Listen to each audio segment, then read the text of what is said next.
Chicos, vamos con la segunda parte de la explicación y vamos por el periodo comprendido entre 1917 y 1918, que es la finalización como tal de la Primera Guerra Mundial. Muy bien, en la primera explicación habíamos dicho cómo Alemania, el Imperio Austrohúngaro y Turquía están ganando la Primera Guerra Mundial, ya que se han hecho con territorios muy importantes en el flanco occidental y en el flanco oriental.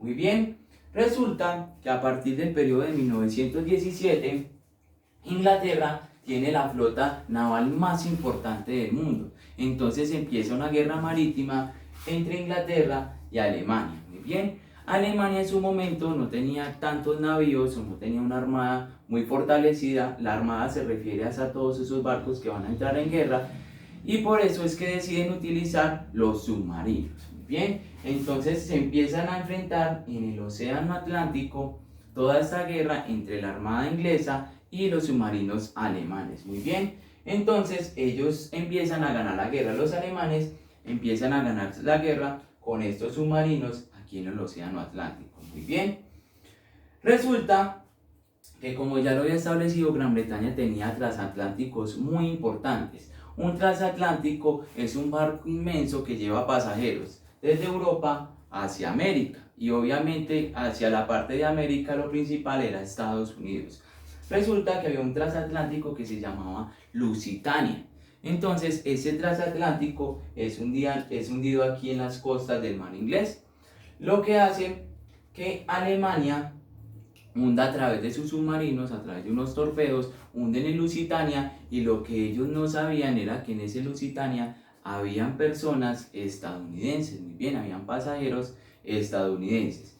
Es en este punto crucial en donde Estados Unidos entra a la Primera Guerra Mundial y se declara aliado de la Triple Entente por esta ofensa que hizo Alemania a su pueblo estadounidense. Muy bien, entonces el presidente del momento, que se llamaba Woodrow Wilson, es el encargado de declarar el estado de guerra de Estados Unidos para entrar en esta primera gran guerra. Muy bien, entonces ya Estados Unidos está metido en esta Primera Guerra Mundial. Muy bien, entonces a partir de allí viene el punto de la pérdida de las victorias de los imperios centrales. Resulta que Estados Unidos tiene en su poder un gran proceso de industrialización y empiezan a mandar armas y ejércitos aquí a Inglaterra y a Francia para combatir en el frente occidental.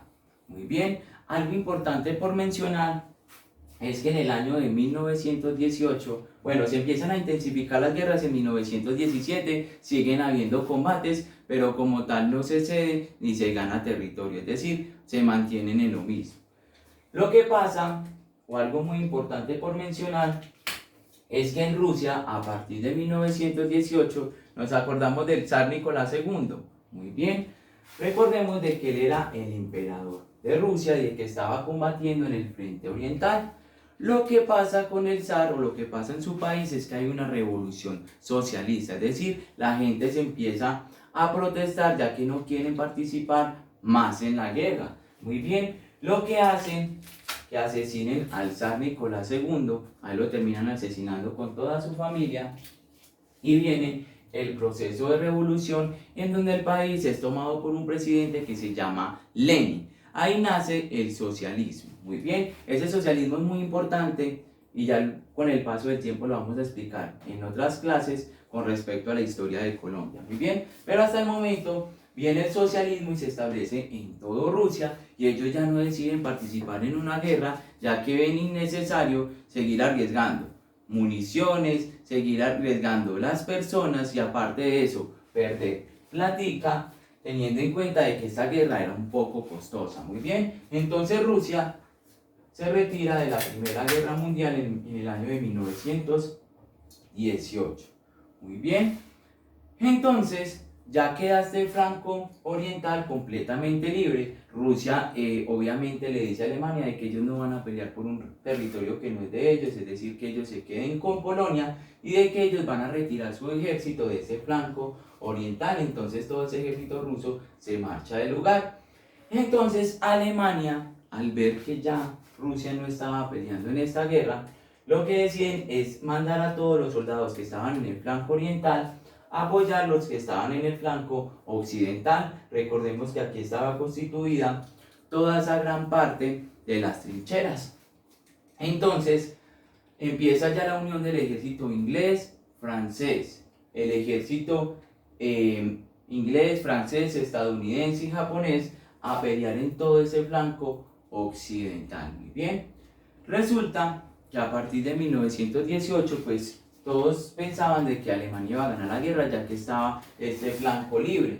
Muy bien, pero lo que pasó fue que Estados Unidos a través de todo ese proceso de industrialización llevó muchísimas armas y muchísima gente a combatir en ese territorio y empezó a ver el punto de repliegue de Alemania. Entonces Alemania empieza a replegar y pierde los territorios de Verdún y Somme. Muy bien, entonces estos territorios son recuperados por Francia y por Estados Unidos. Entonces el imperio alemán empieza a retroceder y a ceder terreno. Muy bien, por otra parte, recordemos de que Austria-Hungría estaba peleando en esta guerra en el sur de Europa y entonces Italia lanza una ofensiva en el cual empiezan a recuperar todo el territorio que habían perdido anteriormente en la guerra y aparte de eso empiezan a recuperar territorio austrohúngaro. Muy bien, entonces empiezan a invadir Austria-Hungría.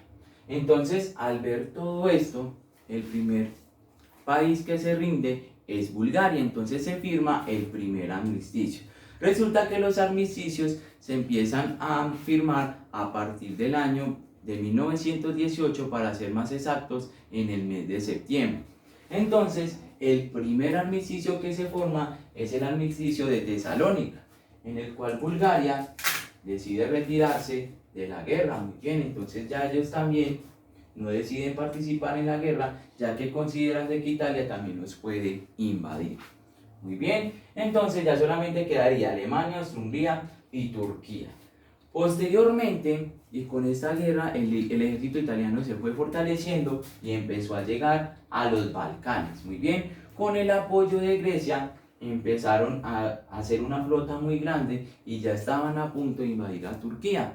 Entonces ahí es cuando Turquía presenta su rendición oficial a los países de la Triple Entente y esa rendición da como firma el armisticio de Mudros. Muy bien, ustedes se van a preguntar qué es un armisticio. Un armisticio es un tratado de paz que se hace en el cual un país se acoge a las reglas o a una serie de puntos de los países que están ganando y se presenta la rendición para que no vaya a haber más ofensiva. Entonces ya también se rinde el imperio turco-otomano. Entonces ya ellos presentan su rendición.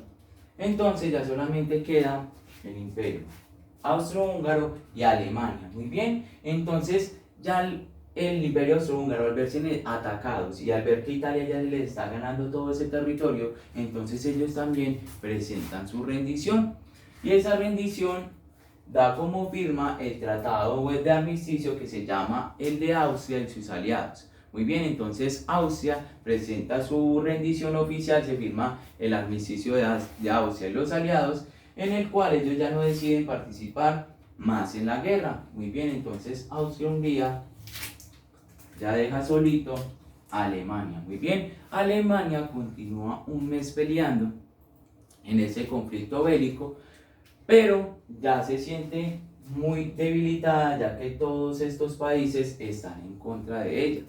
Entonces lo que presenta es su rendición oficial el 11 de noviembre de 1918 con el Tratado del Armisticio de Ferrocarril con Peine.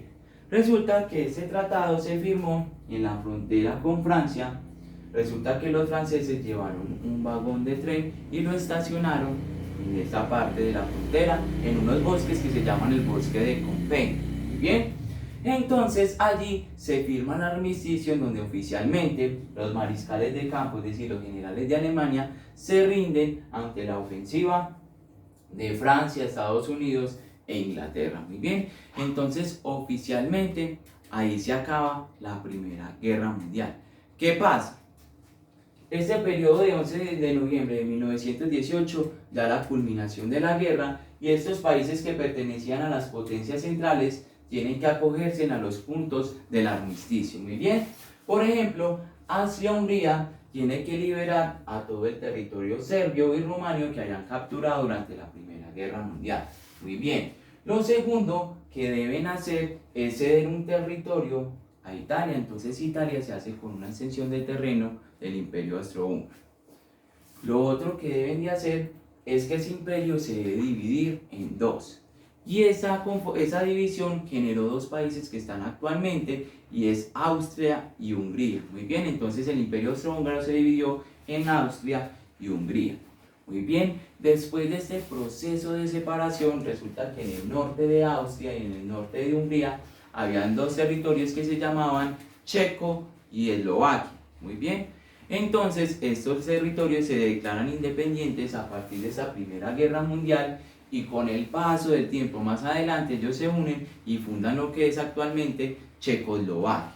Entonces todo ese imperio austrohúngaro se ve disoluido. Muy bien, se da un proceso de disolución.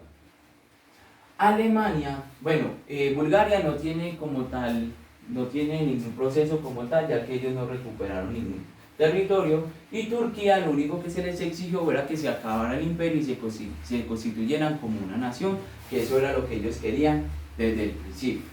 Los que llevaron la parte más extrema del tratado fue Alemania, porque tuvieron que devolver todo el territorio de Polonia, y aparte de ello regalaron ceder una gran extensión de tierra del territorio alemán. Entonces ese territorio fue cedido a Polonia.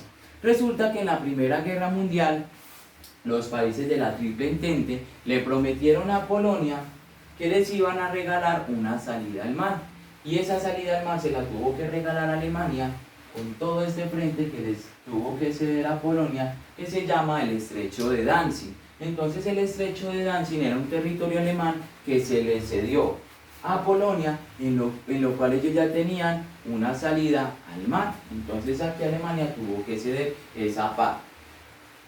Teniendo en cuenta la guerra entre Francia y Alemania, resulta que Francia también reclamó un territorio alemán que se llamaba Alsacia y Lorena. Entonces estos territorios fueron reclamados por Francia y tuvieron que recuperar. Alemania tuvo que ceder todo este territorio. Bien, entonces ya Alemania perdió gran extensión de territorio. Lo segundo que decía el tratado era que no podía tener ejército, es decir, que el ejército se tenía que acabar.